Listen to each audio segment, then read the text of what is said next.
Les entreprises peuvent choisir de s'internationaliser pour différentes raisons.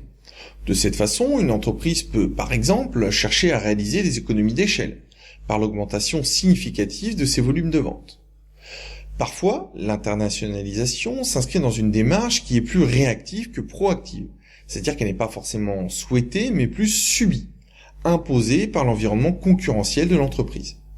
Par exemple, de nombreuses entreprises occidentales s'intéressent au potentiel des pays émergents simplement parce que leurs marchés d'origine sont saturés. L'internationalisation est également un moyen de diversifier les risques géographiques. Autrement dit, c'est une façon de ne pas mettre tous ses œufs dans le même panier.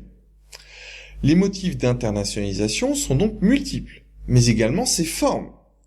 Une entreprise peut par exemple simplement décider d'exporter ses produits, c'est-à-dire les distribuer sur les marchés étrangers, soit par un intermédiaire, soit en traitant directement avec les clients ou les entreprises étrangères. D'autres formes d'internationalisation sont plus engageantes pour l'organisation. Il s'agit par exemple du rachat d'entreprise, qui consiste à prendre des parts dans une société préexistante qui a déjà des activités sur un marché étranger. Autre exemple, la création d'une joint venture avec une société étrangère. Dans ce cas de figure, deux entreprises au moins créent une nouvelle compagnie dont elles partagent ensuite la propriété et le contrôle. Quelle qu'en soit la forme, l'internationalisation implique de faire face à certaines barrières. Des barrières économiques par exemple, telles que des restrictions commerciales du type quota ou embargo.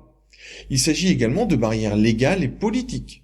Certains pays interdisent par exemple la commercialisation de certains types de produits.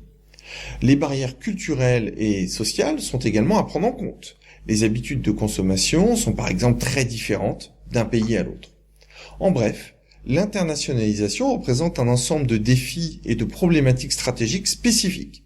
Autant d'aspects qui seront abordés dans la troisième partie de cette formation en ligne.